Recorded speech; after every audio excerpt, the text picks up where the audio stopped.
Selamat pagi, Ibu Bapak, saudara-saudari yang terkasih.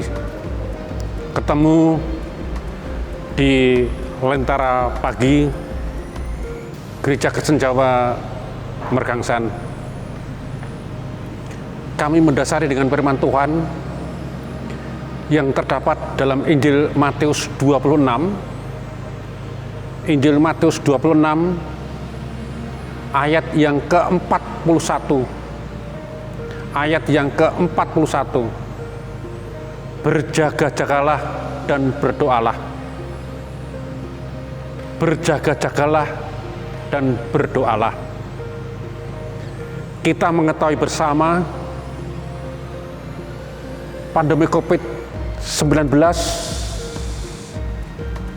makin hari makin bertambah. Bahkan bertambahnya sangat fantastik.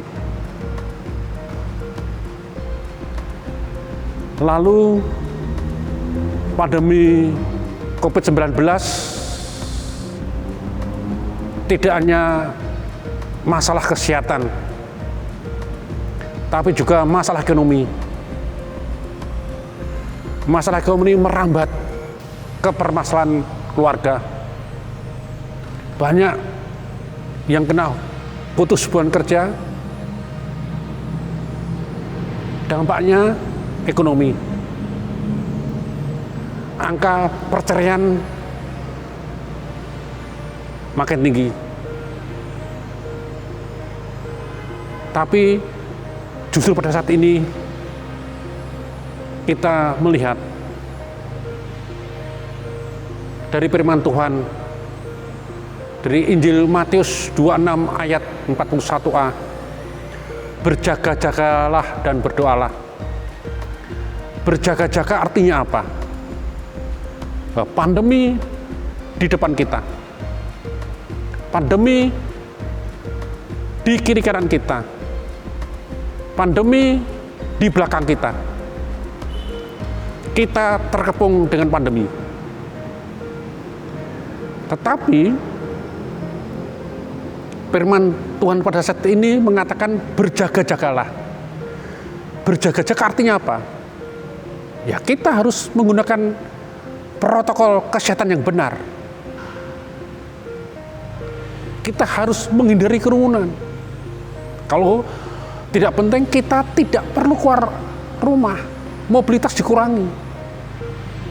Supaya kita bisa mencegah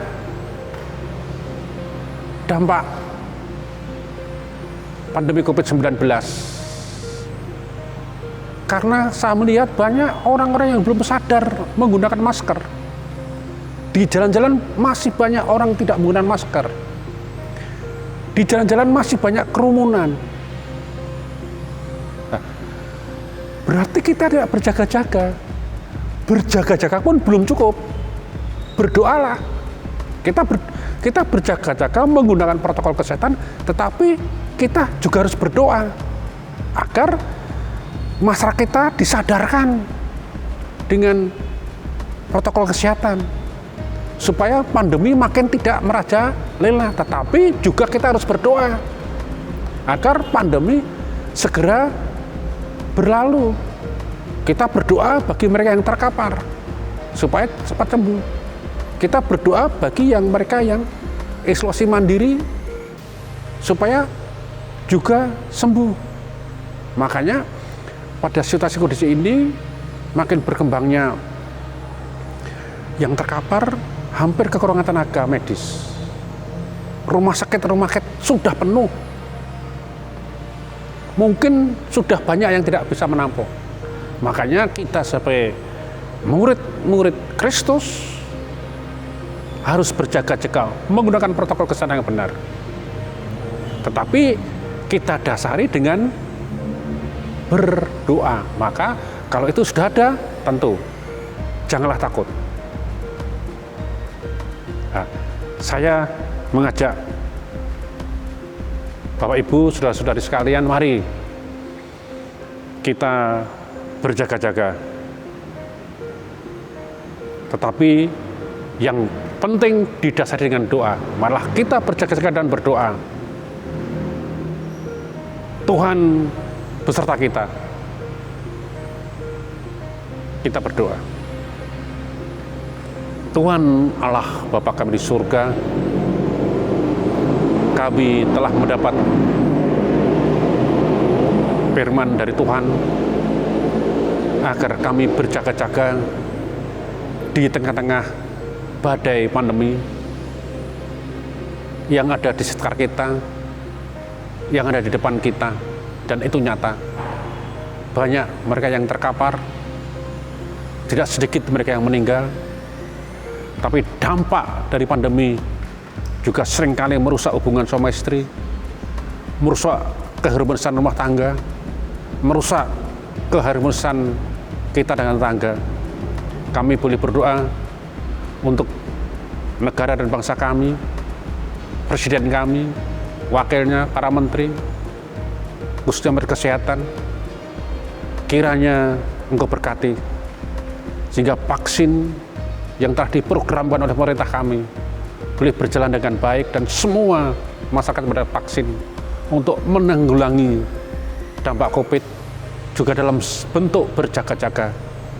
Tetapi kami juga harus berdoa agar mereka yang kena pandemi, terkapar pandemi, boleh sembuh, dan bagi mereka yang kehilangan keluarga, Engkau menghibur, menguatkan. Dan kami juga berdoa bagi mereka yang kurang sadar menggunakan protokol kesehatan, dengan Roh yang Kudus mereka disadarkan, sehingga mereka juga boleh menyadari bahwa ini bentuk berjaga-jaga, juga bentuk iman kami. Di dalam nama Tuhan Yesus Kristus kami boleh berdoa. Amin. Selamat berkarya, bekerja, gunakan protokol kesehatan yang benar. Emmanuel, Tuhan beserta kita.